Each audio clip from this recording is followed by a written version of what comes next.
Hello and welcome, everybody. I do apologize for the late start. Combination of technical issues and old people. You know what they're like. Uh, Older than you, Joe. Although admittedly only about 10 days.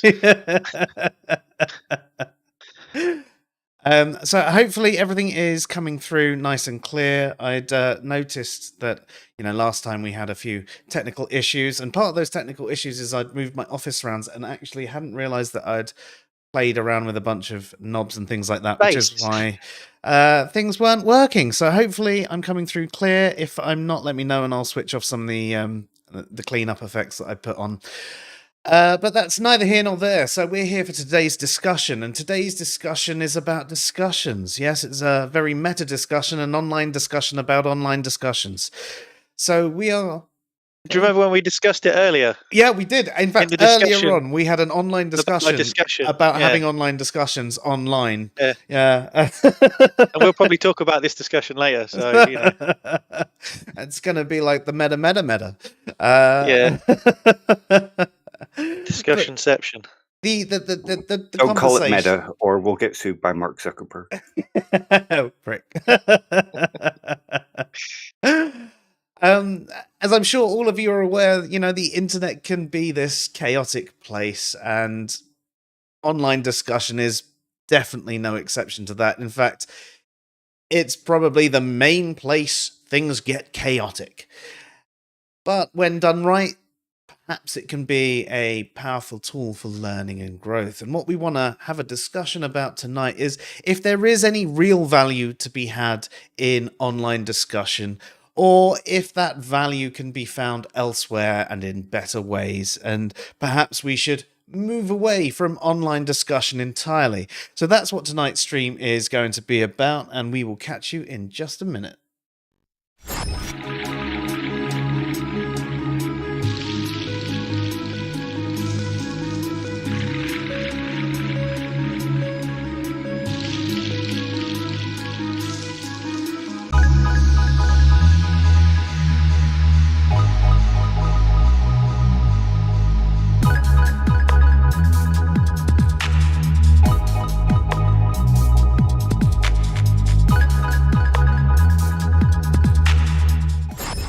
Hello and welcome to the show. I'm Joe. I'm Dave. And that's apparently Andy. And he's not saying anything. Yeah, why aren't you introducing yourself, Andy? Because he's a cunt who likes to throw. Have you cut yourself off? Honestly, we just have this conversation about technical issues, and everything's running fine. No, you're there now, but you're very quiet. Oh, okay. I'm very quiet, am I? Yeah, but you weren't. Well, you were completely silent before. I don't know what you. I've not done anything. That's the problem. I don't know. You sound a bit better now, anyway. But that's typical. How can we have an online discussion if you're not going to be there, Andy? So yes, tonight's conversation is about the value to be found in online discussions versus the chaos that usually ensues. Now, I'd just like to say hello to everybody who probably hasn't seen us in a long while. So we've got a few of us in the chat already. So Icarus, Claire, and Wolf, great to have you here. So nice and early. Thank you for taking the time to stop by and watch us live, especially if you saw last week's at all and saw how many mistakes there were. So yeah, thank you for giving us another go. So tonight, obviously, we're discussing, as I said, the value of online discussion. Now, I think it's obvious what we mean by an online discussion. That's generally a discussion held on the internet. The main format of this will be in either a debate group or in a platform like Twitter. So most of it is text-based. Although, obviously, this is also an online discussion that can happen as well. So we will be addressing different types of online discussion, but the first thing we really need to cover off is what is meant by value. Now, Dave, aside from something like numerical value, which is a bit different to what we're talking about, is there a simplistic way that you could describe something that is of value? Well, generally, when we value something, it's because we see something good. It's the good that's in something that is considered the value of something. So, what is actually meant by good in this context? Because people will often think of the word good and apply it to morality, but obviously something can be good without being moral. So, what exactly is meant by a valued goodness? Generally, the benefit that we get from something, um, or how it improves our lives or improves other people's lives, that kind of thing. So, would it be fair to say that something is of value if there is something or someone that receives benefit from it and perhaps Yeah, can like appreciate that benefit? pleasure or appreciation, yeah, that kind of thing. And generally, it's seen as, or at least by most people, it's seen as something very subjective. Yes, and I think that we've had a number of conversations, and we can say that there are potentially types of value that could be regarded as not wholly subjective, but regardless of whether you want to take that stance on it or not, that doesn't really matter, does it? I mean, we're talking about general No, benefits. no, just general benefits. Yeah. I mean, if you want to get super nuanced, it would take us away from the actual conversation topic, and we'd spend all night talking about what good is, which just seems kind of pointless. Most definitely. Andy, is there anything you'd like to interject at this stage about where we're going? I'm happy with the definition of good. Well, that's That's good. good. Let's move on. I think we need to take a clip of that. That was terrible. Welcome to Answers in Reason. Welcome to semantics in reason. Yep. So, I believe the three of us have spent a lot of time having conversations online, haven't we? I think all of us have had some good conversations and had some bad conversations. We've been in debate groups. We've spent time on places like Twitter and Mastodon. We've had conversations in the comments on YouTube. We've seen other conversations on Furl. We've had a mixed bag of experiences. But Andy, you yourself, you tend not to really get involved with online discussion at all anymore, do you? Not much, if I was to be honest. There was a time where I joined quite a few of the debate groups, and I'd try and engage in some serious discussions. But um, it was good at the time, but I just found it to be a bit.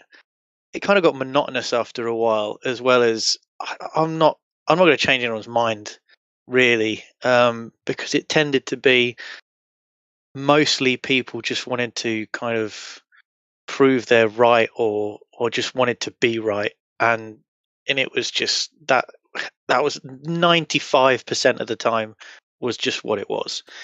And I just don't have the I can't be bothered to put the effort in when it's just like it's pointless. I mean, I would much prefer have a face to face Mm-hmm. or a conversation like we are now, because then at least you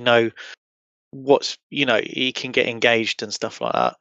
But when it's behind a keyboard, it just seems to be a bit like nothingy really. I mean, don't get me wrong. I've had some great conversations with people, and that've had some interesting views. Um, but they are few and far between. And I kind of went from kind of being a bit trolley to then being serious, and then I've kind of gone back to making just not like horrible remarks, just kind of just jokey comments. They're obvious jokes and a little bit baity. But then when people try to engage, it happened to me a few weeks ago, when people have tried to coax, even though they know it's a joke and I was joking, they're trying to coax kind of my opinion of this, and I was just not giving them anything, and they just kept badgering me, and I was just not saying anything, just like knocking it back to them. And yeah, in the end, they just basically called me names. And I was just like, "You're probably right, but I'm not arguing." Literally, it was about 20 messages. I'm not arguing with you. I'm not. You just keep wanting me to debate, but I'm not doing it. Yeah, that's Well, fair. you're just an idiot. Yeah, you're right. And you're the one. What And you're the one inspired trying to you? get an idiot's opinion. So now I've got. I mean, we could allude to them perhaps wanting to actually feel superior and Well, that's make it. you say something that they could then go, "Ah, you're wrong because Yeah, of." exactly. And that's exactly what I wasn't falling for. Yeah, you didn't give them the pleasure. But Nope. what inspired you to get involved in these online discussions in the first place? I just like arguing. Fair? No, I do like I like the not necessarily the challenge of an argument, but I just like to see other people's opinions, and I tend to kind of be a bit of a devil's advocate, and I can argue a point that I don't really give a shit about, if that makes sense. And some people find that a bit annoying, but if someone does engage with me, I find it quite good, even if they can realize that I'm not actually being serious. If they can take the point of view and be like, oh yeah, I kind of see it from that, and know that I'm not being personal, I'm not just trying to have a dig at you. It's just kind of like almost like a sparring, and I quite enjoy that. That's fair. I mean, playing the devil's advocate, especially taking on ideas that aren't necessarily in accordance with your actual viewpoint, can be a healthy thing to do, because it can show a certain level of understanding for other viewpoints. I mean, Dave, I've seen you a few times doing a devil's advocate thing yourself, and you've convinced people of that position. And it's not one you actually held yourself. It was just you knew more about the topic and you were able to give them enough reason to doubt themselves and switch sides. Yeah, I mean, if you're going to reject a viewpoint, you should probably be able to argue for it so that you know what the best argument's for and why you're rejecting it. I definitely agree. I think it's, especially when we operate in a lot of the stuff that we discuss online, and at least what brought a lot of us together with our discussions was the original theistic debate side of things. And I do think it's important to actually take some understanding and have some appreciation for the arguments against your position as well. And I think that is something that is often missed. But Dave, you yourself, I think one of the things that interested you when you originally got involved in the online debate was Islam. But was that your actual inspiration to get involved with those sorts of conversations, or was there something else? I just enjoyed discussion like that. It's part of being into philosophy, I guess.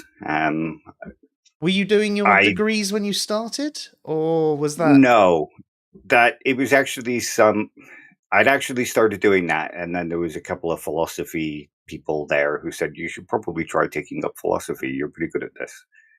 So I Very started nice. the degree, and it was something I always wanted to do anyway. But I actually kind of enjoyed that sort of debate and discussion environment to begin with. Mm-hmm. And back then it was still relatively new. Mm. So it was kind of fun, and then it became what it became, and it was no longer any fun. Yeah, that's fair enough. I generally found that, like, I used to Oh, be heavily into the music production sites and stuff like that, but there was always the off-topic forums, and I'd always get involved in philosophical or theological conversations in those. But it wasn't until I met a creationist in the UK that I was like, "What, people actually believe this?" That I started finding debate groups online and trying to understand a bit more about this. And yeah, I definitely went through a very keyboard warrior phase when I realized quite how many positions that I had I struggled feeling were justified in any way, shape, or form. And I must admit, I was a bit of a dickhead keyboard warrior for a while. I'm now just a dickhead, so at least I got over one of those two. I think most people go through that phase at some point. There's a kind of dopamine rush that you get from that kind of thing. There definitely is. And I think as well, in those sorts of environments, you often have a tribe supporting you and you're all patting each other on the back, proverbially, obviously. And you've got this sort of mass support. And again, that's another layer of like, it, as we had the discussion about the gamification of atheism, I think like online discussion somewhat gamifies discussion. It's not just having a conversation or a roundtable discussion or a formal debate. Some of it is sometimes throwing out what will get you the most of these. Yeah. And I think that is one of the problematic things with online discussion, but it's also one of the things that keeps it going. It's like when I was on the music sites, one of the things that kept people engaged was the whole reviewing thing. And the more you reviewed, the more you got reviewed back, the more points you got, the more you appeared in the charts, the more people listened to you. And there was this whole, again, that was the whole gamification of your music that you were making and stuff like that. And it was great. And it kept people going. And I think that was somewhat part of the idea of the discussion. It wasn't necessarily to make it so people just operated on the meme-based language for as many likes as possible. It was to inspire more conversation and get people involved. And unfortunately, it went the way it did. And it has, I suppose, gone the way of the lowest common denominator, but then I suppose everyone has the internet now, whereas it used to be a luxury. Whereas now it's almost a necessity. There's so many jobs that you can't apply for if you don't have the internet and things like that. It has become a necessity in today's environment. So with our internet discussions, the pair of you basically have just said, the reason you got involved was because you like discussion. And I suppose the place both of you started having a lot of discussion, was that the Facebook debate groups? Yeah. I think another reason is that you get to meet kind of like-minded people, and that also helps, and you can sort of make online friends, which is another thing that kind of brings value to online discussions, especially for people who are like shut-ins and things like that. It makes a lot of sense. Yeah. Do you remember the first groups you were part of?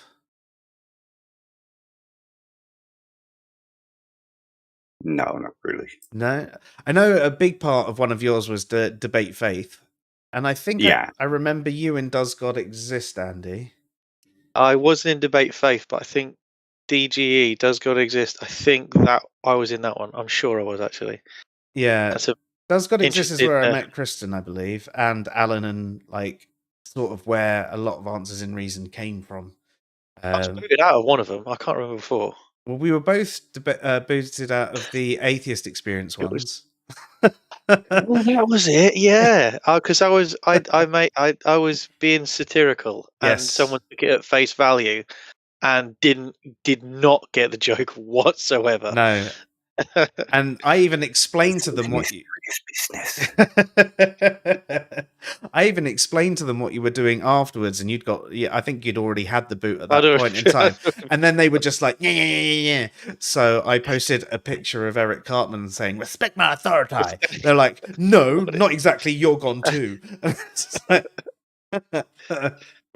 Yes, and again, when you can't have a joke at things, it's just I'm out. Sorry. Yeah, I think that is part of the problem. It wasn't even that controversial. I don't think. No, it wasn't. From what I remember, No, I think it was. You were talking about the latent homosexuality of someone, a theist who was being overly critical of homosexuality, and obviously at the time there was, and in general there is a correlation, not necessarily causation, a correlation between those who are incredibly homophobic and then years down the line it coming out that, well, actually they were being homophobic as a defense mechanism because they've done quite a few things that put them in that camp. And you basically made like the lightest joke about it. Like, I mean, Nowhere near it. It was nowhere near the line. I yeah, couldn't even see the line. yeah. It was, But there you go. There was no hate in it. There was no punching down. There was nothing about that. It was just a bit like, oh, well, you know what No, they it say was. about people who are It homophobic, was. sort of thing. It wasn't I even.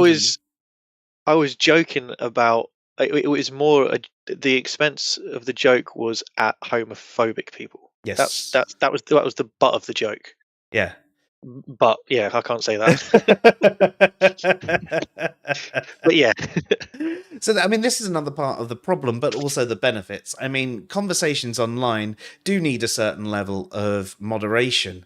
It's because they do get out of hand, but at the same time, there are people that enjoy the power that this brings and also don't have a sense of humor. And again, humor can be subjective. So, oh yeah, definitely. you know, where is that line from country to country? Those lines are in different places, and the internet is a worldwide place because, you know, the World Wide Web is kind of in the name. So you've got a bit of a problem there as well. There can be those incompatibilities. Now, Dave, you've actually been a moderator in a few groups yourself. What were the biggest challenges that you actually had moderating those discussions?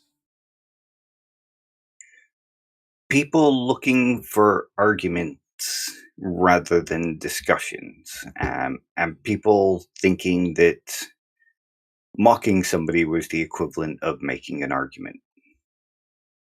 That is, yeah, I mean, I think that's a key point in any discussion that makes it problematic anyway. And also in group bias. Like, I'm going to use atheists as an example here, but atheists would sit there and post all these memes about how dumb theists are and how ridiculous they are.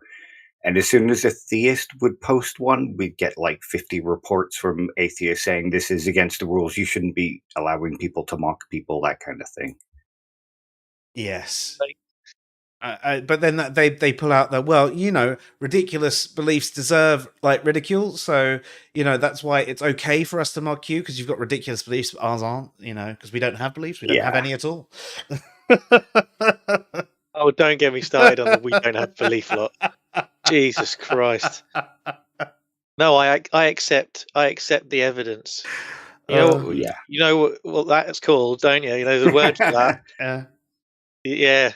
Do you believe facts? Do you believe that? No, you don't believe facts. No. No, I accept them.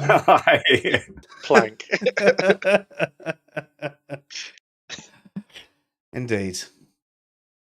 I think you bring up a good point though there, Dave, is a lot of the online discussion is very heuristic. It's very fight mentality. People looking to battle, people looking to win. Part of that winning might be seen in the forms of, you know, likes and comments, and the ratio, and all of that sort of thing. But it might also just be a more personal thing of, I've showed you with that meme. And I think that is a very, very big issue. And I think that gets in the way of productive conversation. And I think also it can happen where you might be having a good conversation with someone and you get one of those people come in and they can even derail a good conversation with their bad takes. And I find that's almost more disheartening. I sometimes wish that when you're on Twitter, if you start a thread with someone and it's starting to be a good conversation, you can just be like, right, lock this bit down. It's just you and me, right? No one else can get involved in this particular thread. We're having this discussion now. Because that would be fantastic. Because so few and far between can we find good discussions these days. And when you actually are having that good, productive conversation, it's just like, this is what I've been looking for. I haven't had one of these in a good couple of months. This is, I'm probably lost because actually you know more about this topic than me, but you're being very courteous and thank you. You're giving me time. Or somebody else will jump in and turn it into a complete shit show because they have something to prove. Yeah.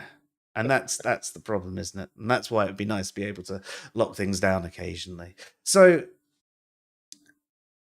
there's definitely a lot of negatives to online discussion.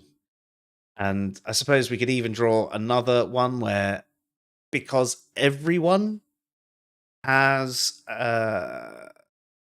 access to the internet these days, or at least most people, you can get a lot of... It's really hard to say this in the way that I'm intending it, but obviously everybody's at various levels of education and self-discovery and everything like that. And I'm saying this as someone who actually never completed the typical school system, so I'm not judging people based purely on their level of education. I didn't finish school. Yeah, and you've got degrees behind you right now. We can see them. They're copies from the internet. I never show them up close because they've got somebody else's name on them. But I think part of I haven't even got a fake degree, so there you go. I haven't got a printer. I scored 90% on the Thoughtonomy practitioner for Blue Prism RPA. Does that count? I don't even know what that means. Robotic process automation. But don't worry, we'll have a chat offline about that. You'd probably actually be quite interested in it, coming from like the work that we used to do. So, but yes, I think I've lost what I was actually saying. Yes, sorry, it was the education point. It's because everybody is at such a different level.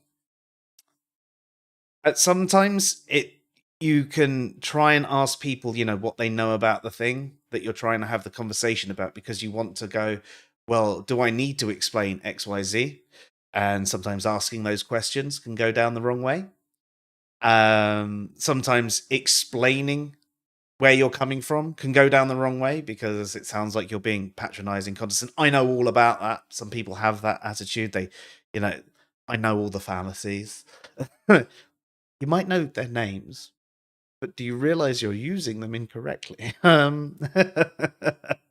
And I think that's another part. There must be a name for a fallacy where you use the fallacy incorrectly.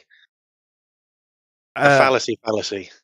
No, that's not. That's what the fallacy is. The fallacy is where you assume the conclusion is wrong just because there's fallacious reasoning. That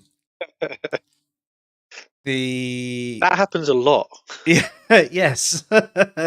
Yeah, basically, the person might be correct. They're just unjustified because their reasoning is fallacious. But yeah, I suppose the closest one to what we were discussing might be the G.I. Joe fallacy, which is Dave's favorite, which is basically if you know the fallacies, it means you're not going to get them wrong. You don't commit fallacies because you know the fallacies. Knowing is half the battle. But as often is the case, people who know them just throw them out there playing fallacy bingo. And that's another negative of the online discussion. You get people just playing fallacy bingo. There's lots of negatives that we're discussing at the moment, and we haven't actually discussed any positives so far. So I think actually that's what we'll do in just a second. But I do want to just catch up with the chat.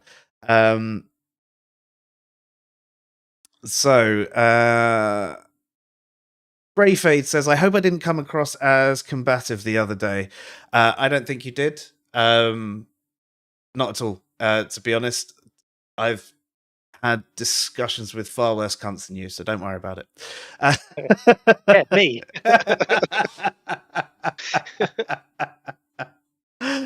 Oh, there you go. Dave's already agreeing with you.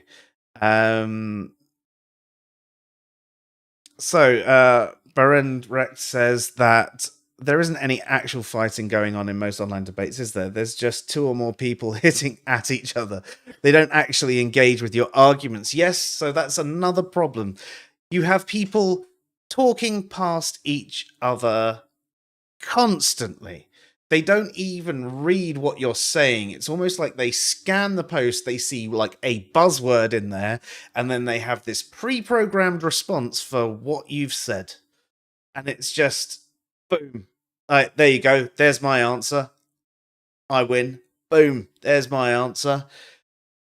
It's it even happened today/yesterday where someone was making the claim that basically agnosticism was invented by Christians in the 20th century, should I say.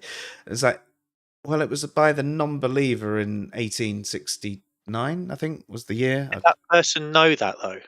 Did they know that? And I think they might have been agnostic about agnosticism. Yeah. Oh, it's gone. This episode's meta today, isn't it? But I think that's just it. Like when I try to ask them questions about their points or point out bits where they were clearly wrong, they just started arguing other bits and started making other claims. And this is the frustrating thing that I find, that when I see other atheists doing it, because for the longest time when I was in the debate groups, I had this opinion that it was all the theists doing this crap. We atheists don't do that. That's not what we do. We've come to this conclusion based on, rational means and all that crap. And I thought that it was all the theists that demonstrated these behaviors, but getting involved in conversations of a more broader spectrum, because frankly, I got bored of the religious topics. And there's far more interesting things to discuss. There's far more things that I don't necessarily know a lot about. But I always end up getting pulled back into the religious topics or the definitions of atheism topics. Always happens. I think I'm just a glutton for punishment. But you see more and more. Can't let it go. You just see the incorrect. I'm an agnostic atheist. And you're like, I need to reply. I've been getting really good at not replying. But sometimes I just no, that one's in my feed. I've got to deal with that one. But back to the point, people will talk past you. They will deny your definitions. They'll say random things. Like the same person said that that particular use of atheism and agnosticism, the standard use that's used pretty much everywhere, especially outside of the social media debate circles, was linguistically false. And it was like, what do you even mean by that? Because from a linguistic perspective, pretty much all the concurrent definitions of atheism are valid. And valid isn't necessarily a word that would be used within linguistics. It's how it would be described by someone like me that's not a linguistics specialist. You saying it's linguistically false would be the only way that could really happen is if I just made that up on the spot and they turned around and went, no, that's linguistically false. Linguistically false wouldn't be the right term, but it wouldn't be useful because no one uses that. And that's what linguistics actually concerns itself with, is how are these words being used? Are they accepted by a large group of people? Are people in agreement that these terms can be used this way? Has it been used that way in history? What's the etymological root of it? And so on and so forth. So he made a false historical claim. Not only that, he said it was by Christians rather than a non-believer. And made some weird statements about, linguistics as well. And when I asked him about that, completely dodged those questions and basically said, there's plenty of polls that show atheists just don't believe, and there's none that show that they think they're false. As in gods don't exist. I was like, right. So you're not actually going to address anything. And this is what happens. You're not actually engaging with your arguments. I try, and don't get me wrong, I can get in a mood and I can be a right dick, but I try and engage in a conversation rather than an argument. I try and see these online conversations as that, conversations rather than debates. Sometimes I'm just like, right, you're just being a dick, and I unload. But it can be very hard to actually engage in the conversations when everybody is just talking past each other. Dave, you've had this happen a couple of times recently, haven't you? Well, people talking past me. Yeah, I mean, I know it happens quite frequently, but over the last couple of days, you've been involved in some conversations where people aren't exactly listening. Yeah, I get that a lot. It's I think it's just generally par for the course in some discussions, because people want to put forward their argument and can't perceive that their argument can be wrong. So it's not that they're talking past you, it's that they're certain that you're wrong and you must be corrected. Yeah. Talking past you would Peaks, don't be, yeah, that's it. And I suppose this isn't something you've necessarily experienced as much lately, Andy, because you've not really been engaging in online conversation at all. And No. I guess you've been more on the side of, when you have engaged, you've just been having a joke and you've not been engaging yourself, but you've not been doing it necessarily in a combative way. No, I mean, very rarely I'll start talking about something serious, and if they then start to not really get what I'm saying, or like you say, talk past me, and they just want to say stuff that they've seen other people write, and they thought, oh, that looks good, that will make me look smart. If I write that, maybe I'll look smart too. So, And it's why I they just get like, so irate when you correct it, because they yeah. thought they were being super smart, They're like, and oh it turns out they're yeah. not. I mean, in a way, it's kind of the Dunning-Kruger coming into play. Really, you sort of research a point, or you look at some topic, and you think, oh, I know it. And as you read into it a bit more, the knowledge goes, and you get so confident, like, oh my god, I know everything. Then all of a sudden, you talk to someone that's a little bit further down the experience line, and you're like, oh god, no, I can't be wrong. And you're like, then you take a nosedive in confidence, and you're like, oh my god, I have I no know idea. nothing. What the You're a hell are you talking philosopher about? now. No, yeah, exactly. Socrates, there you go. Was it Socrates that said that? Yeah, something like that. Allegedly. We don't know No, that. I know nothing, but we don't know, Yeah, do we we? don't know that. We know nothing. I know it's a meme, but have you seen the meme where it says, "You know things. Look, that's a tree." Yes, I love that one.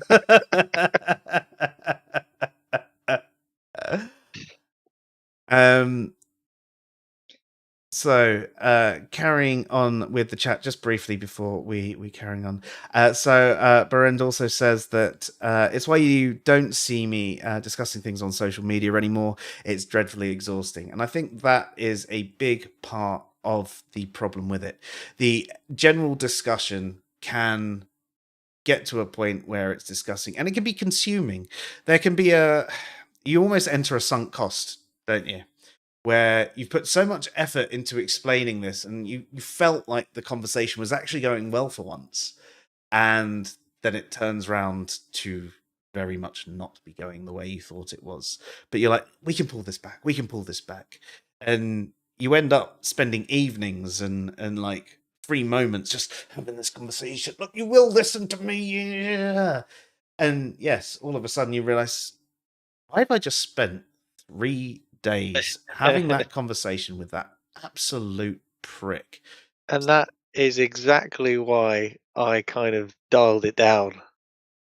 Yeah. We're talking about value in the discussion. To me, that has zero value, and I don't want to be part of it. That's Which just I can simple as understand. that. If it's useless to me, I don't want to know. You know, I can't get any use out of it. Yeah. Whatever. So I mean, let's take a sidestep here and go, what is the value that you've got from online discussion? What have you actually benefited from the discussions that you've had, Andy? A lot of knowledge that I didn't know previously from some serious discussions, and it's also made me not just look at the conversation that I was having with certain individuals. It would make me look at websites and try and find more information just to sort of grow my knowledge on whatever we're discussing. So the knowledge is a good thing for me, because I mean, this is I'm I like gonna go knowing around the house things. here, but I like knowing things. But yeah, I find myself very politically quite left central, but when I'm having a discussion, I tend not to have too much conviction in one way or the other, because I can kind of argue both sides. And until I know a lot of information about the topic, I don't want to kind of engage too much. I don't want to kind of step too far into one side and realize that I'm wrong, and then I have to kind of go the other way. But I just want to, I want to know what I'm talking about before it's fear of Dunning-Kruger. I think that's what it is. It's fear of me thinking I know too much, and I don't want to be that person. Perhaps a little bit of imposter syndrome rearing its head. Maybe. I don't know. And what about you, Dave? What do you feel, the benefits you've had from online discussion? I've learned a lot of things, managed to collect my thoughts a little bit better, managed to convince other people that their thinking was slightly wrong, and I made some great friends, which is the most valuable thing for me. Yeah, that's a good thing. I mean, online discussion led to answers in reason. Don't know whether that's a good thing or not, but no, I'd agree with you there, and I'd say that I would have very similar things to say about it as you two, but I do think more often than not the conversations go sideways, and there was a very long time where I assumed it was always me that went sideways, because I know that I can get really sort of over the top in the conversation and be too detailed and like be excited, but it could come across as sounding like, especially if you're reading it in text, it could sound aggressive, or it could sound like I'm being patronizing, or whatever. So for the longest time, I tried working on having the conversations different ways and listening to people about how they thought best to have the conversations, and trying to put things like the NLP training that I've had into actual practice and phrasing things differently. And maybe a couple of conversations went better than would have before. It's really hard to quantify that sort of thing. But I think in general, part of the problem is if a conversation is going to go south, sometimes there's no recovery. It's just going to go wrong no matter what you do. But Dave, would you say that, when you engage in a conversation, how soon into the conversation do you get to a point where you think, I'm either going to give up this conversation, or I'm just going to start responding with generic answers so that other people can see that this person is an idiot? That's kind of a tough call, because generally I'm a lot more selective about the discussions these days. In the old days, it would happen pretty quickly. These days, it's a 50-50 chance that it will. It really depends on who I'm having the discussion with. One problem online I have is that there's a few people that just don't like me, and they will jump into all my conversations and try to ruin any conversation that I have. So as soon as one of those people appears, it just generally becomes me going, yeah, okay, yeah, sure, whatever. Usually for me, I know by the first message I send. That's when I know it's going to go south. As soon as I send a message. Yeah. I find it sometimes difficult. There's some people who sometimes seem like they're actually interested in a good conversation, and they seem to start that way for the first couple of messages. And they seem to be engaging with what you're saying, and then it goes south. And those are the ones I find hard to break from because I've already put some effort into it. Some people who just come in and they just troll or they just meme bomb or whatever, I'll either ignore or just go, yeah, all right then, okay, mate, cool, nice one. It's something that I never used to be able to do. I had to engage with everything, and even still now, there are times when I pick up my phone, I see one of those messages, and I write the full response, and then I just don't post it. Yeah. It's just, I've sort of had the catharsis of responding to them, but not actually responded, because had I done so, that conversation would have gone on for the next 3 days. Yeah.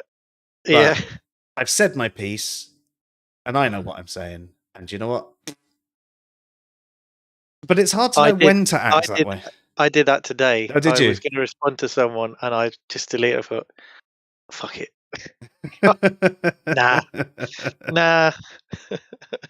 And I think trying to judge when those conversations are going to go that way is difficult, and knowing when to actually, right, I am going to cut this one off here. I think the problem, though, is you might miss out on some of the good conversations as well by doing that. And it's, where do you weight it? Like, where can you actually weight that sort of thing? I mean, Dave, have you ever pulled one of these conversations that just seemed to be going completely south by someone that was just fighting rather than conversing, turned it round? Yeah, I had one the other day, and weirdly to do with the redefinition of atheism, one of those kind of arguments, who in the end turned around and said, okay, yeah, that's fair enough. They're not redefining it, they're just using it differently. Fair. Nice. Which, yeah, kind of shocked me. Yeah. I think you need to prove it, Dave. No evidence, no evidence.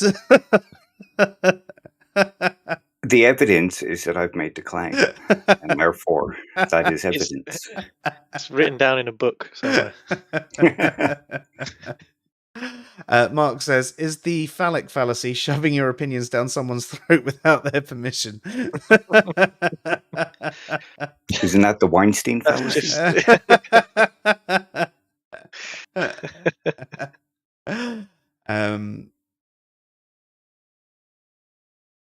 Lone Wolf says, I get so frustrated with people who think I should be rational and reasoned, people who come unhinged with 12 levels of pathos and turning emotional arguments to support their positions. So this is the line that's difficult to tread, because if someone is being completely unhinged, it is hard to stay hinged yourself. It's hard not to go down that path and join them on it, and just, you tend to mirror the attitude that you are kind of receiving. Yeah.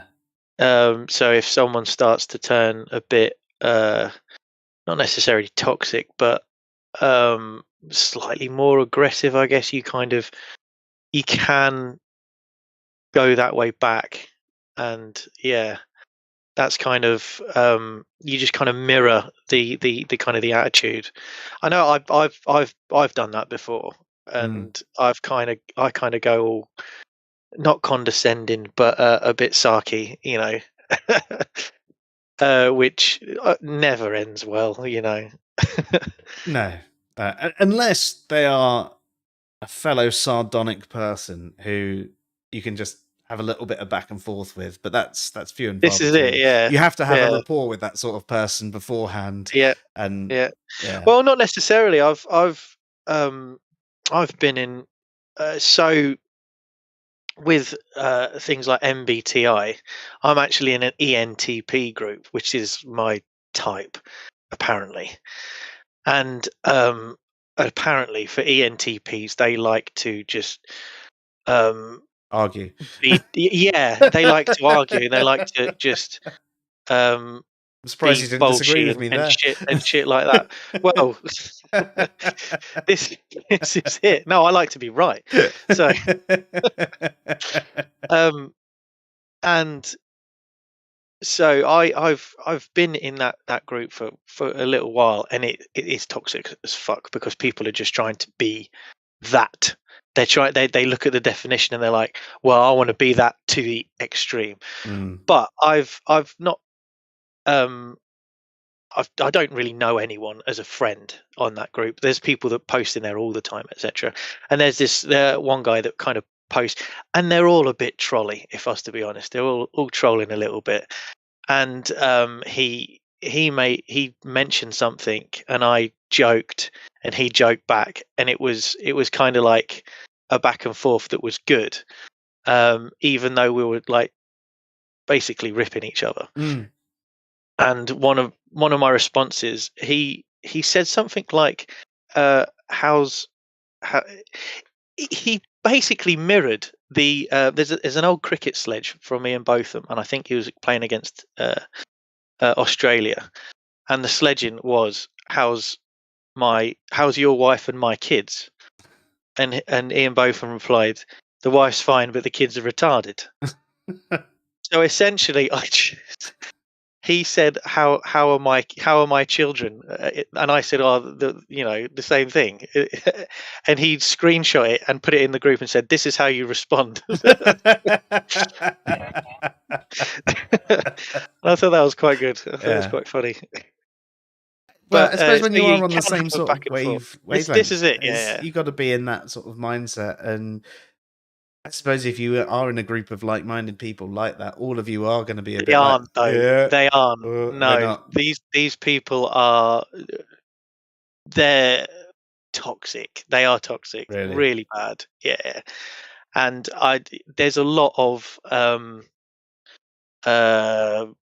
Jordan Peterson, Andrew Tate posting, and it's a bit okay. Yeah, it's not great. I'll be honest. I don't know why I'm still in it. To be honest, I just enjoy joking with them, and taking the piss a little bit.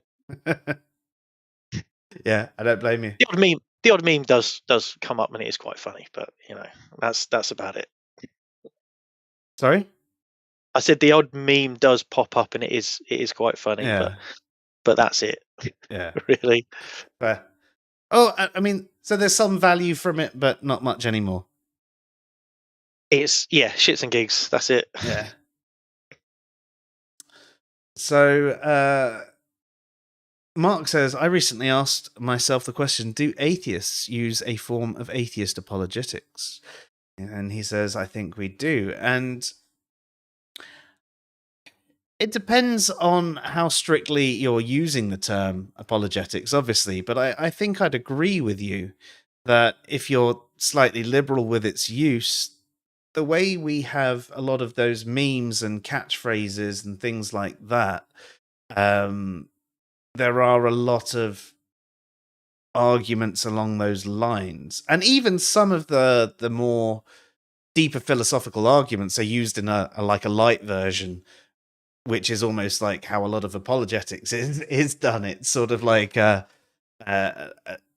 brushing against the philosophical stuff, at least when you see it happening online. You don't often see the deeper arguments. But what do you think about that, Dave? There's definitely apologetics with regards to atheism, because apologetics traditionally just means defense of something. Like Christian apologetics is just defending the Christian worldview. But we don't have a worldview. Yeah. But if you look to the philosophy of religion, arguing for atheism and defending the atheist view is apologetics in the broadest term.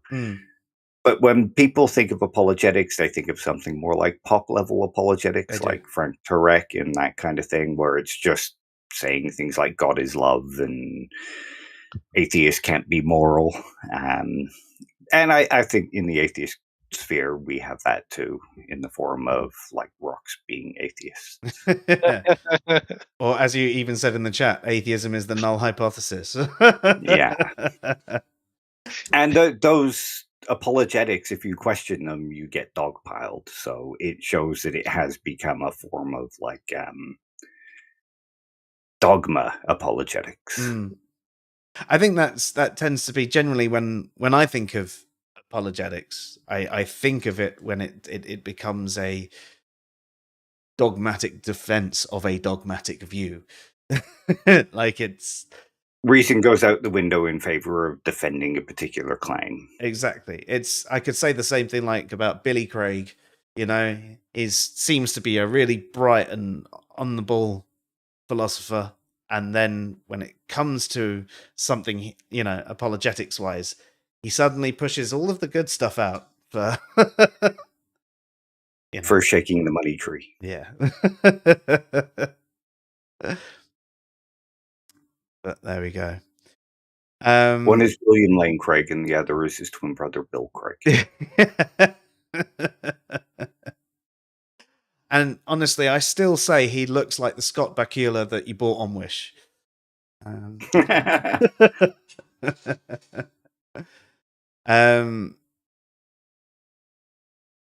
So, good question. Come to think of it, even if it goes right, even if you find that 1 in 8 billion person that does understand and is willing to listen and evolve, what have you really changed? What have you really achieved? Nothing really.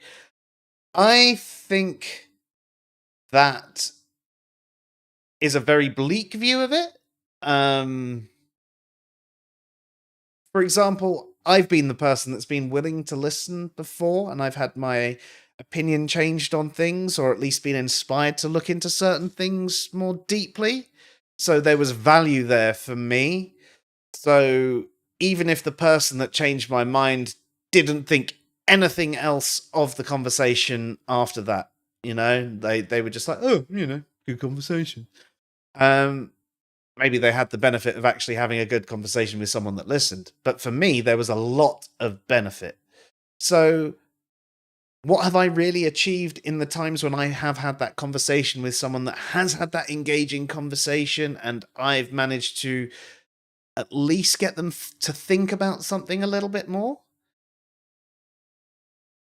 I've enjoyed the conversation, and that's pretty much where the benefit lies for me. But knowing that I've helped someone think about something a little bit more deeply, even if they end up in the same position that they once were, but they've got better justifications for holding that position, they're using better arguments rather than memes and fallacies, then I'm happy, because I think that what we all need to do is think more.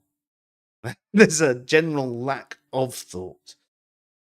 Now, if you're asking on a more real world scale, are any of these conversations online going to have any massive impact to the rest of the world?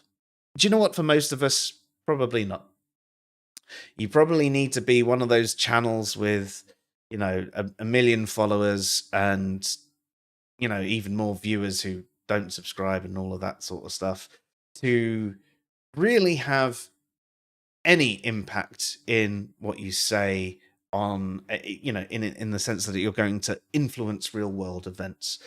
But that doesn't mean that one or two people who, through the course of the month, that you do get to think a little bit deeper, do get to change their mind on things, do help them see, the ethics of equitability and, equal rights and things like that, don't go on to then pass on that thinking to someone else.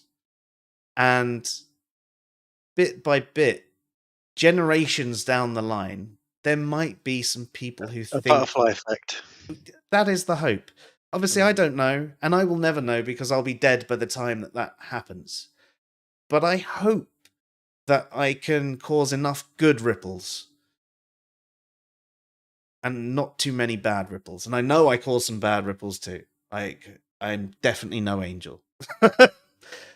But if I can cause enough good ripples to improve the world centuries to come, then that's what I've achieved. Another way of looking at it is it's a hobby. you enjoy it. So like people play football, people play the guitar. They do things because they enjoy it. What have you changed in the world by playing football? Nothing, unless you're one of the ones that were fortunate to play for your country or whatever and win a World Cup. But in the end, what have you done? You've just won a World Cup. Great. What's that going to do? Oh, brilliant. Nothing really. It's just bragging rights at the end. But you enjoyed playing. You enjoyed doing the thing that you wanted to do. And it's stimulating. Sorry, Dave, I interrupted you. I was just going to say I change the world with every conversation I have when I phone up to order a takeaway. Yeah, but not for the better, Dave. That's only true once the farts come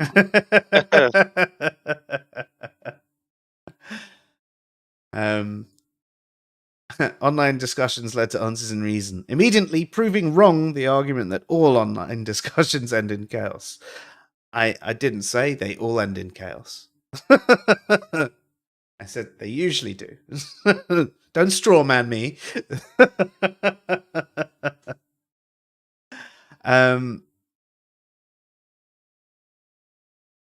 Mark, I do think more often than not. That's where you and I differ, Joe.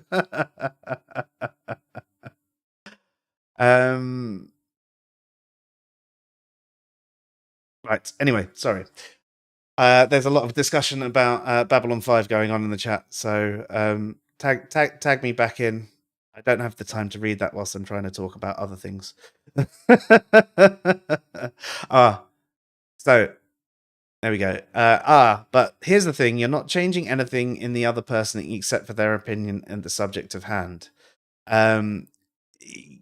Well, that's what I was talking about. The ripples, right? Their thinking on the things can change the way they might interact with others.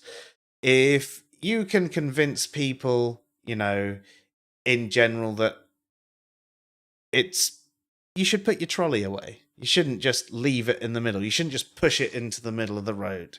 And yeah, sure, right? They do have people that come around and collect the trolleys, but you just pushing it away carelessly can actually cause damage to other people's cars. It causes inconveniences. It means someone else has to do what you could have quite done yourself.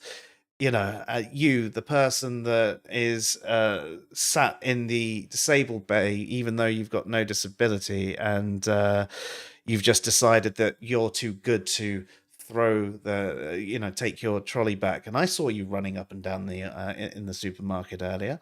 Yeah, but if you can convince that sort of person that actually, well, I should put my trolley away. Okay, it's only a very small thing, right? But that small change, if you get more and more people doing that, you'll have a cleaner supermarket car park. Right, and this is talking about one tiny little thing. But I mean, you've experienced the hell of working on trolleys, Dave, as well as I have. And you know the damage that some people can do with the selfish acts that they have from it, right? Yes, very much so. So if we manage to talk to enough people to get them to think about things in the way where they realize that actually it's not really going to cost me all that much to spend an extra 20-30 seconds to put that trolley away, it will do good over time. And hopefully having discussions with people online does do some good long term. I'm not saying it's something I'm going to see in my lifetime. I'd hope it would be. I really would hope that I could have a conversation with some really far right leaning political leader and have them go, "Oh yeah, actually, I've been a cunt for the last 10 years. I really need to change my ways." But that's not going to happen. I'm fully aware that that's not going to happen with me, right? But little bits. I think that if we can do lots of little bits of good, they add up to a bigger good down the line. We won't ever be able to see because we'll be dead. But, well, I mean, if heaven's real, then maybe we'll actually get to see it play out. you know.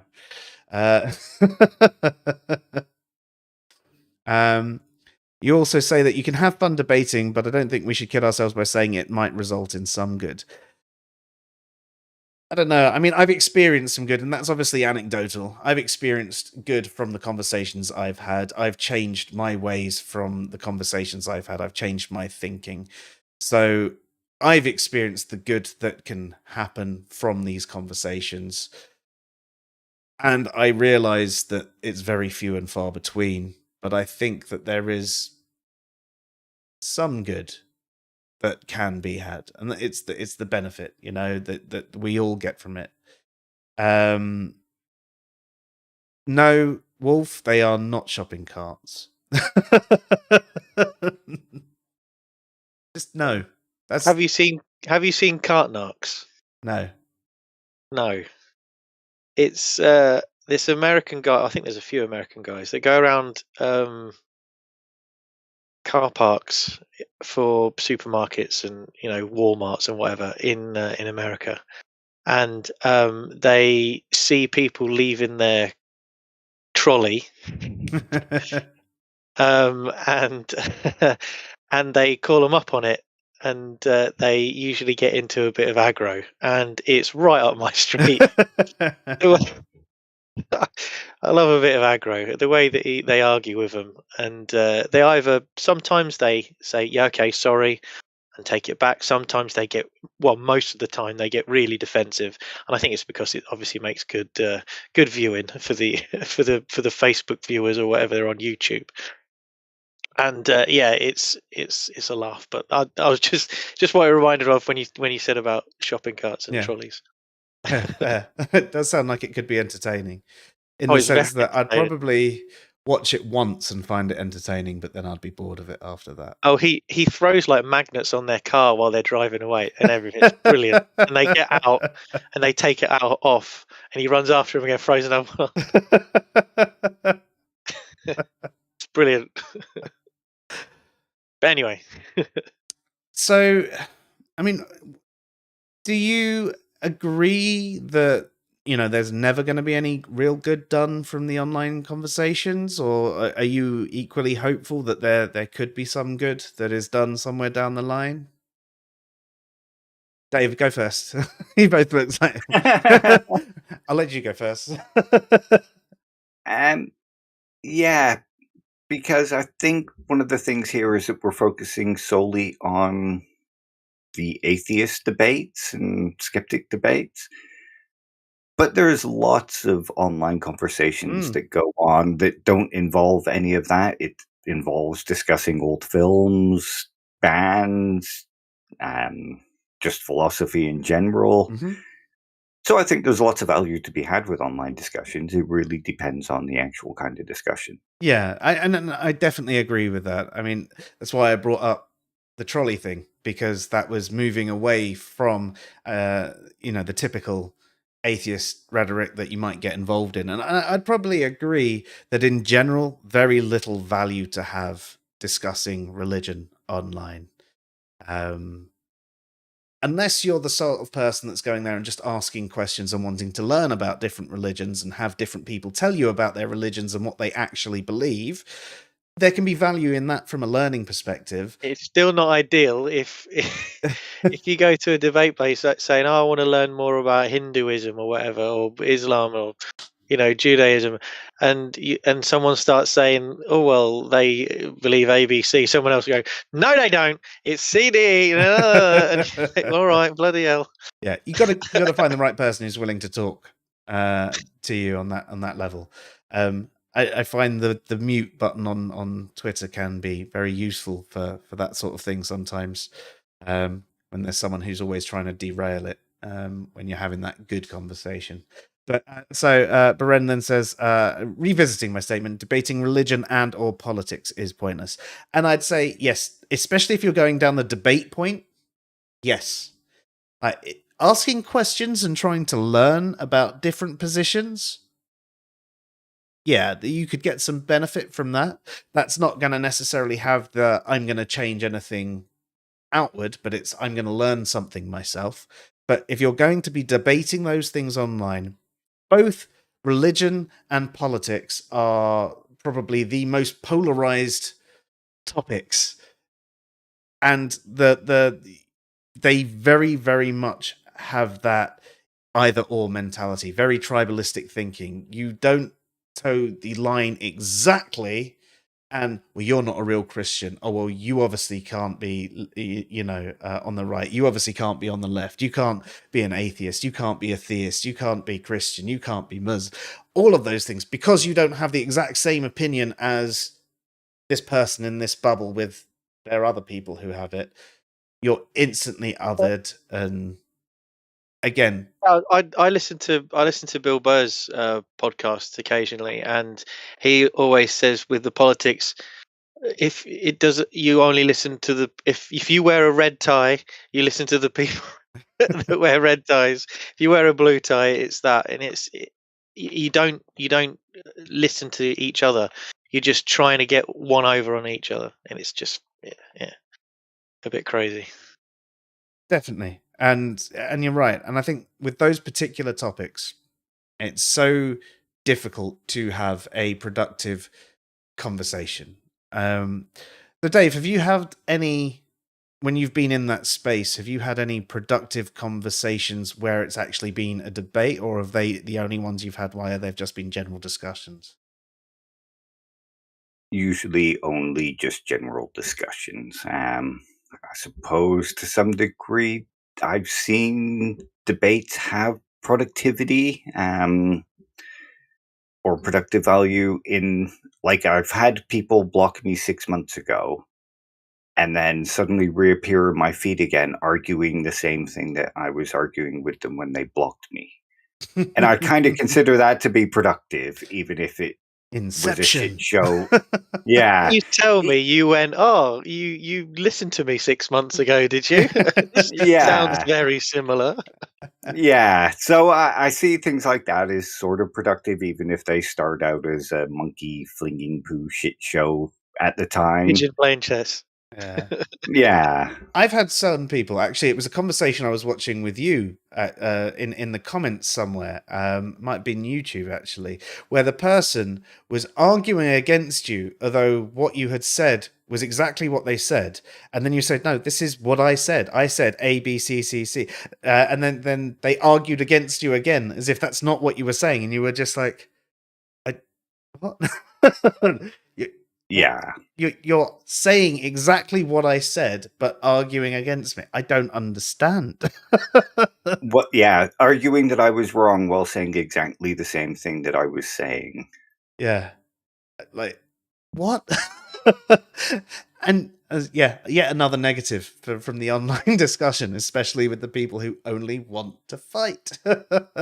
Yeah, I somewhat blame the gamification of social media and atheism for that, because it produces that kind of us versus them mentality. And if you're not in their group, it doesn't matter that you're saying the same thing that they are. You're a them and not an us. And so you must be put in your place. And I suppose it causes some level of cognitive dissonance if you say, well, you're wrong about this, but you're saying things that they agree with, because it's the whole, if you're saying something about atheists, you must be a theist. Yeah. And it kind of causes that sort of cognitive dissonance, which causes them to get very angry at you. Mm. Yeah. And you see a lot of that, definitely. Wolf says, I genuinely ask honest questions, trying to understand the viewpoint of other people, and I feel like more times than not, I'm treated as an opponent as opposed to someone who is interested.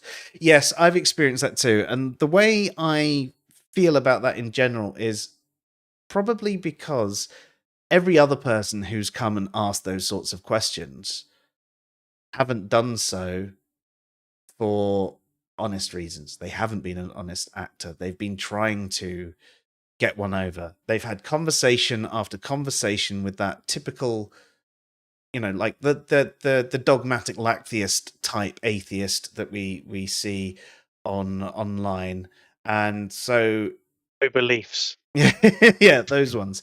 Or whatever it is. It could be in political circles or whatever, but they're already riled up. They've already had a number of heated discussions. And so it doesn't matter that you're trying to approach this conversation in an honest way. They see it as, oh, you're another one. You're another enemy, because they're already on the back foot. So, I mean, and we can behave that way too. I know I definitely can. If sometimes I open my phone and I see a certain message and I've sort of half read it, I've gone off the rails before I've even had a chance to, sit down and actually think about it. And this is one of the things that I've been trying to do more as well recently, is write the message. And like I did telling you earlier, where I just decided not to send it, it's also write the message, not send it, and then read it again later and go, oh yeah. Okay. But not everybody's in that frame of mind. And I think when you're in that battle space, and that's how social media often feels like, that battle space, everyone feels like they're an opponent until they do something that identifies them as your side. And then the second they say something that you don't agree with, you're like, oh, undercover spy. There can be a lot of mistrust that goes on with the online conversations. Greyfade says, I think it's primarily, if not solely, tribalist mentalities that the problem in politics and all forms of discussion. I kind of regard tribalists as less than intelligent as a result. I mean, thing is, it's part of our biology. It's the way we evolved. We are tribal by nature. We judge each other on the music that we listen to, the clothes that we wear, the politics, the religions, the cultures, the countries, the languages, the way we work. Office wanker, building wanker, bus wanker, all of those things. It's everywhere you go. There's lots of little tribes and tribes within tribes, and it's just the way we are. Now, to ascend the tribe and stay above it as well is difficult, because even when you do that, you find yourself in another tribe of other people who've done the same and say, oh, look at all of us patting ourselves on the back. Oh, that's a cute pup. I think this might be your first time on the stream, actually. Would you like to? It is, I think. Yeah, introduce yourself to the world. Sophie, say hello. Start sneezing. Treats. Nope, guy. Walkies. Squirrels. No, it's cat she hates. Oh, is it? Ow.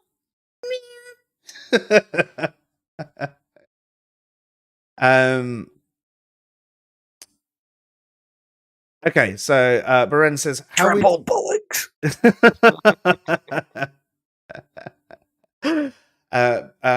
Beren says, how are we defining debate versus discussion here? Because I find that confusing, considering social media and internet doesn't have the structure of objective or neutral moderation.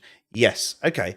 So the way I definitely agree with you that it's not a formal debate, but it's acting the debate in the sense that they are taking opposing sides and defending their point more than anything else. That's generally what they're doing. They're not even addressing the other point. But the idea is they are sort of having an informal debate, whereas a discussion is more like what we're having here. Yeah. We're not out to prove each other wrong. We're just having a discussion of ideas.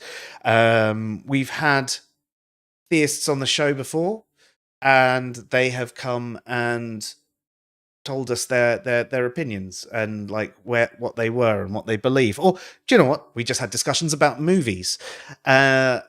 Whatever it was, there wasn't any real debate going on there. It was more of a round table discussion, an exchange of ideas rather than defense and attack of positions. So when I talk about online debate, yes, it's not formalized in a proper moderated debate, but it's that attack and defense of particular positions versus just having a conversation, man. So is that how you guys would see that sort of thing too? Yeah. And obviously, I mean, an online debate is a form of discussion.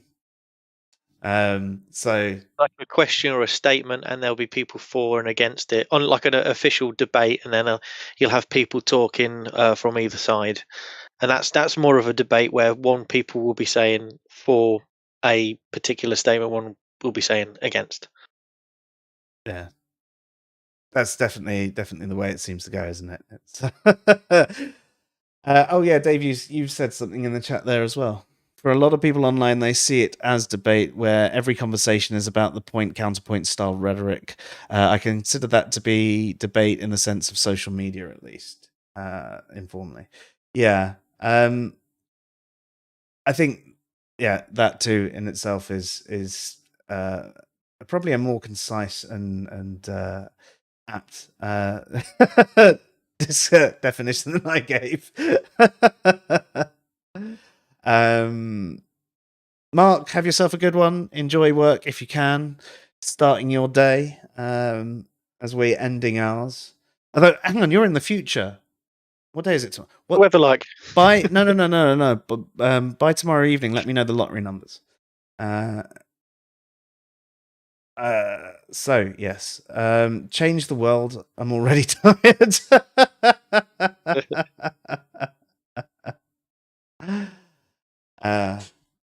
Yeah. So I think that there's definitely some benefit to the online discussion.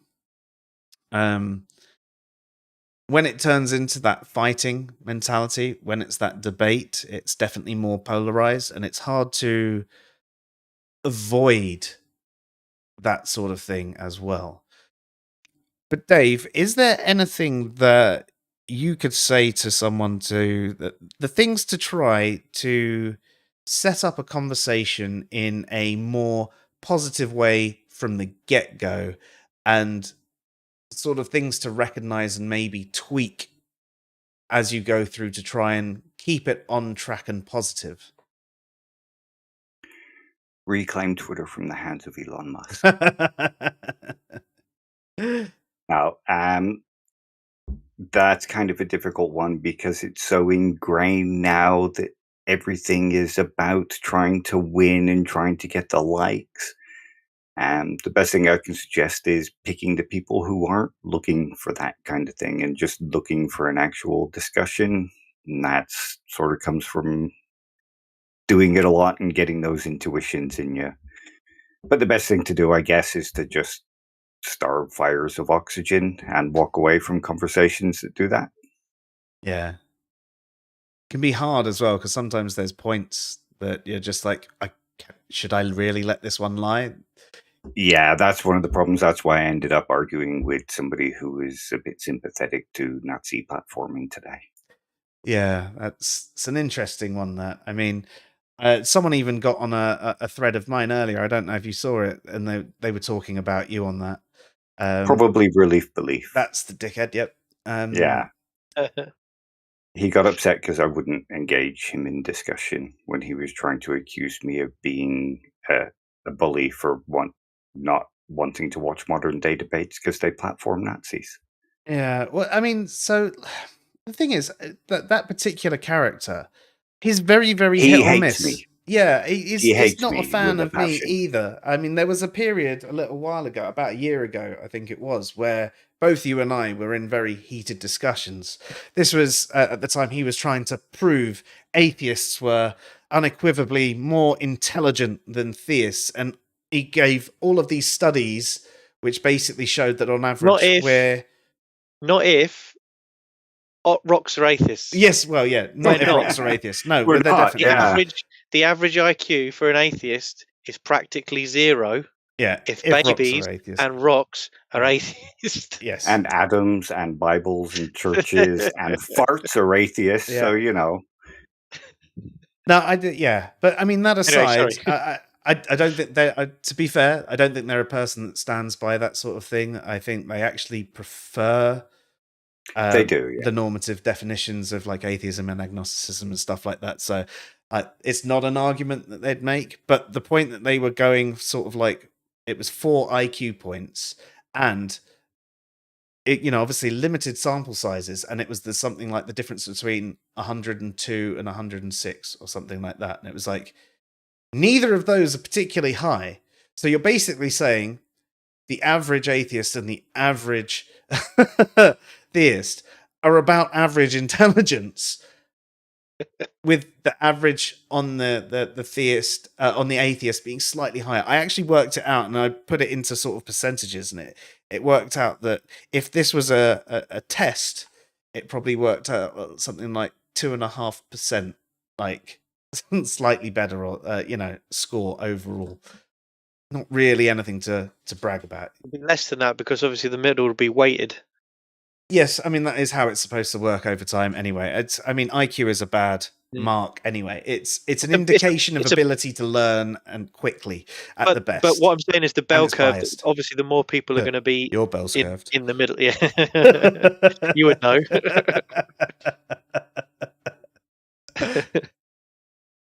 But yes, exactly. So it will constantly be moved. But there's a lot of bias to IQ tests as well.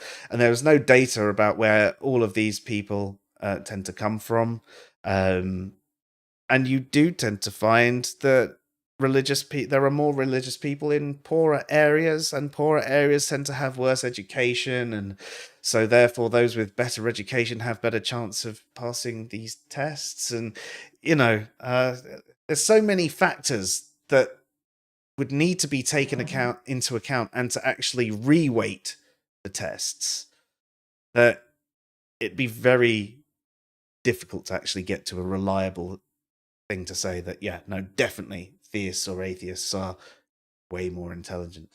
And I think from a lot of the conversations that we've had online, do I need to finish that? Yeah, that relief belief guy doesn't like me because I said that theists can be rational in their belief. Oh, yeah, he didn't like me for that either. He's just hated me ever since then, saying that I encourage schizophrenia. Because that follows. Is this Twitter? Yes. Yeah. The Twitter side of Twitter. Yeah, I've had a similar conversation. And it was I basically said, yeah, I think you can have some rational theists. I don't agree with their conclusions that they've come to, but I think some of them are very rational, more rational than a lot of the atheists I've spoken to on social media, and vice versa. You can have a lot of rational atheists. I hope that I'm one of them. I think I am, but I don't know. Maybe I'm just an idiot and I've overestimated my abilities. Always possible. So, and he basically started going off, go on then, tell me who these rational theists are. Go on. And one of the people I said was like, have a conversation with Craig Reed. He's got like a lot of good justifications for why he's a theist and things like that. I don't agree with him, on his theistic conclusions, obviously, otherwise I'd be a theist too. But he's at least thought about his position more. He's not going down the same sort of fairy tale-esque side of theism that you do sometimes see, although a lot less than a lot of us atheists want to make out, I will add. And then he actually went digging up through the Twitter feeds and found a post from Craig Reed 5 years ago about demons. And the funny thing was, you wouldn't know it, but Craig was actually talking about his troubles with alcoholism at the time. So it's like, yes, I've seen demons, I've experienced them myself, but he was talking about his trouble with alcoholism at the time. But I do like the fact that he went back through 5 years of tweets to find one where he was talking about demons. Where he was, and he's got it out of context. That's commitment. That is. That is. I mean, the response was to a question from, I don't know, some atheist or something, saying something along the lines of, do you believe in demons or something like that? And it was like, yes, I do. I've seen them, but from talking to Craig, he uses demons as in like your personal demons, not necessarily in so much of a physical entity type thing. But he is friends with people that do believe them in the physical entity type thing as well.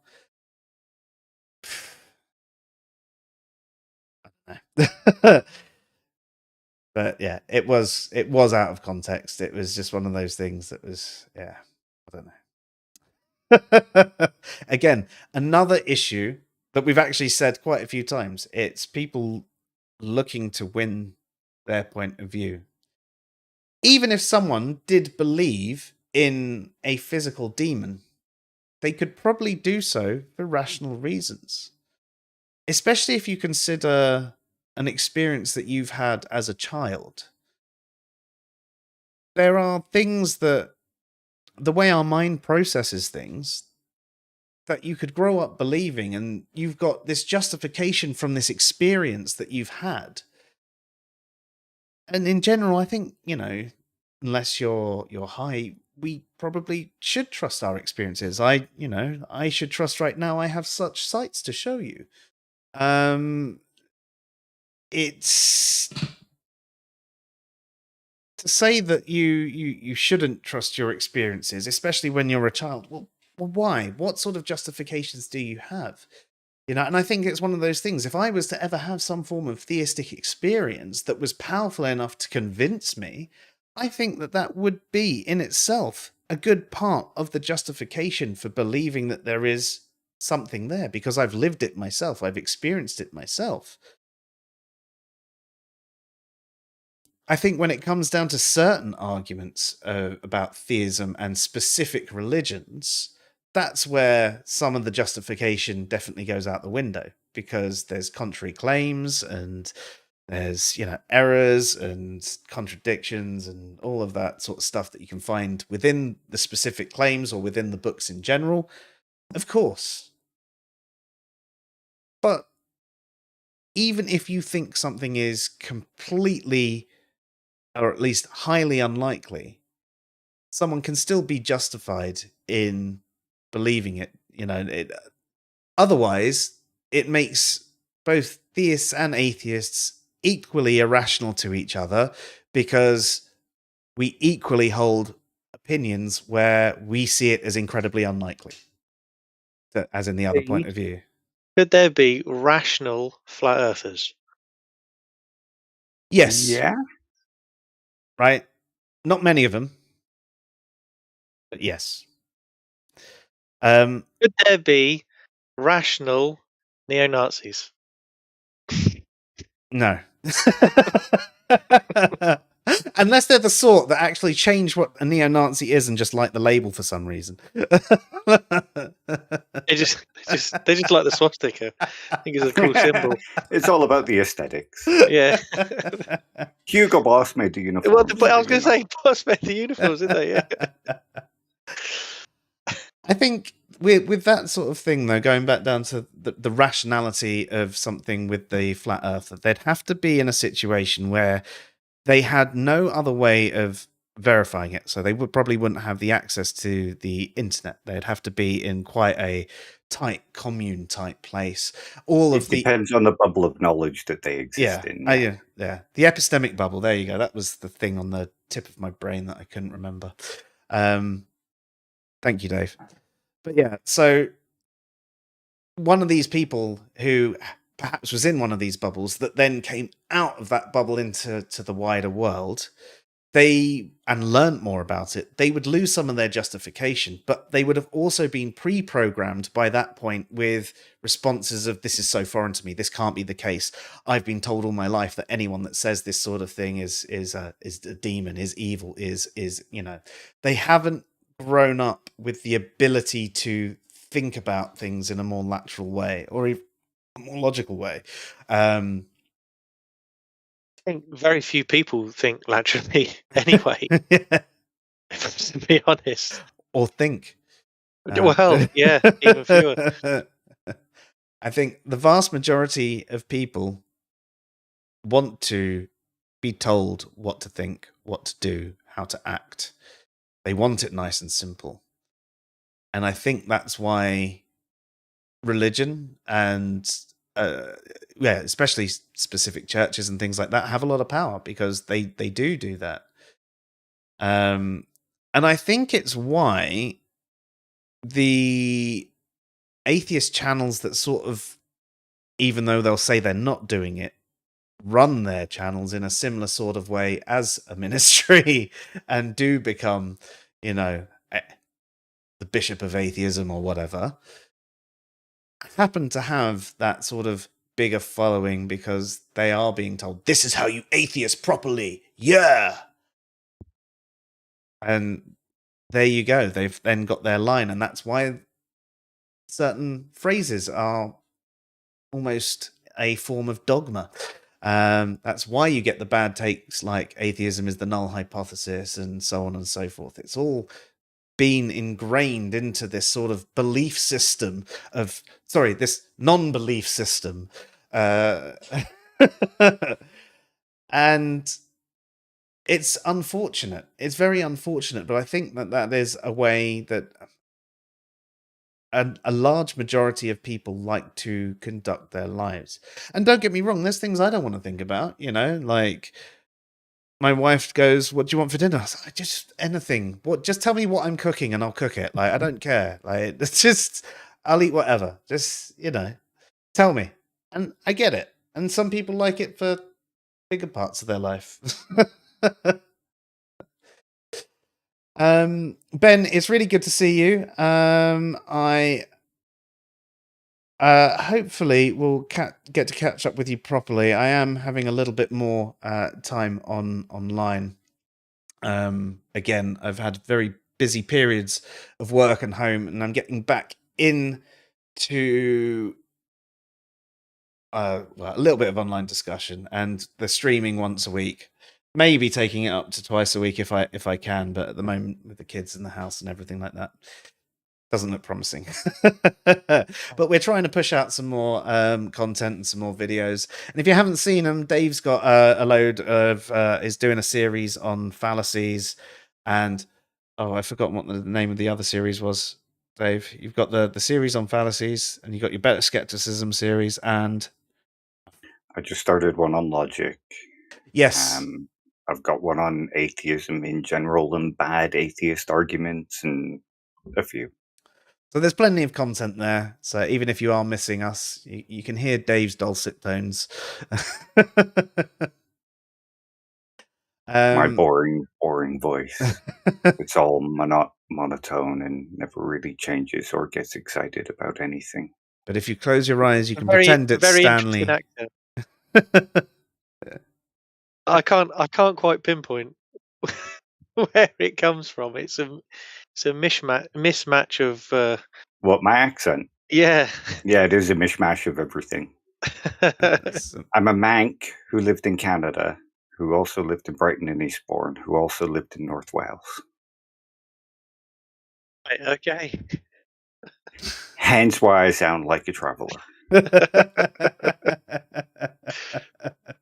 Or pikey to you Southerners.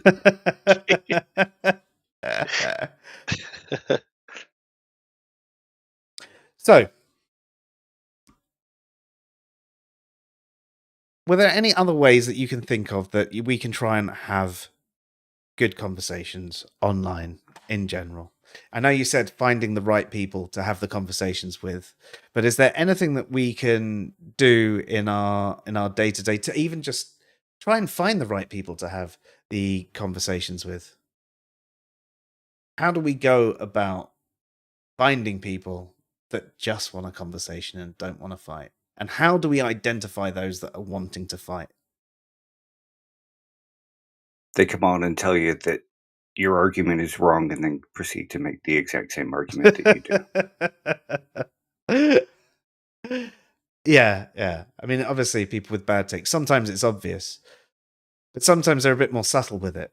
Sometimes it seems like it's going to be a good conversation. So, how do you start off something? How do you start off a post? How do you engage someone or ask a question in a way that actually seems like I'm up for a discussion on this? Are you up for a discussion on this too? Because if you are, I would love to converse.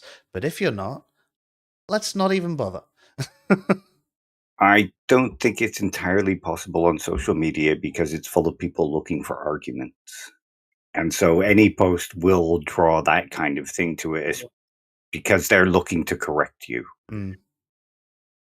Yeah, Bastards. when you said, how do you find the right people? Just that thought, just it's no, Yeah, it's a brain breaker. it's a daunting task. It's just like, I haven't got the time, the energy, you know.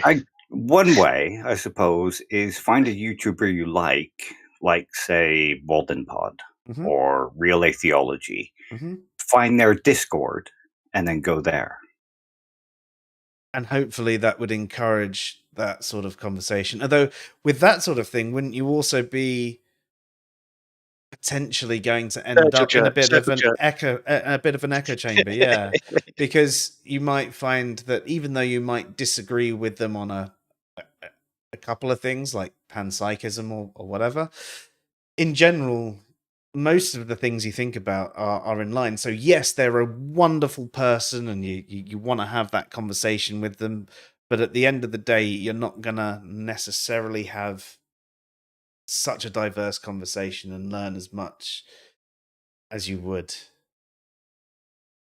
with someone in a very different position as you. Wherever you go, you're going to end up in that kind of thing in the social media sphere if you're looking for particular kinds of conversations. That's fair. That is fair. Because there's no real way to do it. And if you choose a particularly philosophy focused group, mm, it's not going to be about everybody arguing the same thing because there's just so many positions that could be taken, and it's about arguing for the rationality and why you believe and all that kind of thing. And you're also less likely to get booed out for not towing the line. this is true in general, unless you come in arms swinging and acting like a Nazi. Yeah. It's not a two-sided argument, is it? No, no. There's definitely the avoidance in general of the sort of binary thinking. It's the acknowledgement that there are more than two positions. I suppose that's one of the problems with like the online discussion and political discussion. Everything gets set up into these sort of two parameters, don't they? It is atheist versus theist. It is conservative versus liberal. Doesn't matter that there's tons of other parties, political parties. It's just those two. They're the and that's why it becomes atheist versus theist. And that's why and you're like, well, actually, there's these other positions. There's different positions people can take. I mean, no, it's just atheist or theist, and if you disagree, you must be a theist. No. Yeah. Okay. Did either of you have any additional points that you'd like to discuss tonight about the value of online discussion? Not really. No. If we- you're looking for value, look ahead. for non-debate scenarios. Look for people that are into hobbies and stuff like that. Yeah, I'd agree with you there. Definitely look for interests and, as you say, hobbies and that sort of thing. And if you can find someone, as you mentioned, like a philosophy group in general, there'll be lots of people with lots of ideas, and find a proper philosophy group, I guess, rather than a group that thinks they're doing philosophy. So that would be like there's a couple of Reddit channels which very much they identify themselves as philosophy channels, and going into there, it was very much this typical internet battles that we were talking about, and it was like, this is not what I came here for. Yeah. So, what about you, Andy? No, all good. Nothing to say. Just like with most online discussion. Nothing more to say than the 2 hours we've already been chatting for. Really. Cool. I feel like at the end of a work meeting. Any other business? No, I just want to have lunch. I'm hungry. I've got alcohol to drink. Awesome. Well, Dave, do you have any videos or anything like that coming up on your channel, or that you're going to be releasing on air, or any articles or anything? I've been working on one which is an argument. It's kind of a silly argument, and one for fun, but also one that kind of makes sense, which is the idea that if atheists argue that God exists whether we believe it or not, and God isn't given us a moral compass, and that's how we know right and wrong. So when they argue that by whose standard are you judging God? Well, the standard that God has put in your heart. Nice. I look forward to that. Circular. What about you, Andy? Got anything I have coming no up? videos. Well, I know you got no videos, but you got. I do nothing. Okay, fair. And we've got one question before we go, unless another one comes in before the time I finish reading this. Is it possible for a new online debate paradigm to emerge, perhaps in a platform that encourages and rewards charitability? Oh, possibility, yes, definitely logically possible. Although, if the devs are as lazy as I think they are, probably not in our lifetime. I say that because obviously Ben and his friend are developing that platform. So it's called Debately, and it's coming along. It's really coming amazing. along. Yeah. I wish I had more time for it. And in fact, what I really need to do is, instead of when I sit down on the toilet for my 5 minutes of Twitter a few times a day, that's where I should spend my time, because it would definitely be more productive. So yeah, I apologize. Oh, you don't need to really be upset. If I didn't give you a hard time, Ben, you'd never make any effort at progressing at all. It's how we raise our kids, right? Yeah. If you whip the slaves, or if you don't whip the slaves, they won't work.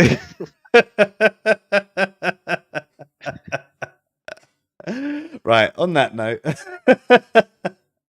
Why does everything result to slavery? It happened last week as well, didn't it? Yeah, well, it's because we were discussing, of course, but maybe. And that's going to be in our head every stream now, you realise.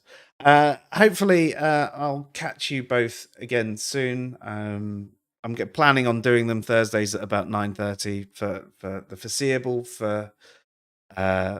Yeah, I've got no plans for next Thursday, though. So if either of you have a topic you'd like to discuss, then let me know. If not, I'll pull something out of my bum by the weekend. But thank you both for coming. It's been really enjoyable. Nice to catch up with you again. And that's it for me tonight. So you've been watching the SciPhi Show. I'm Joe. And he's Andy. Because you'll forget to say, and I'm Dave. Good night. What was that new video called, Dave? Which one?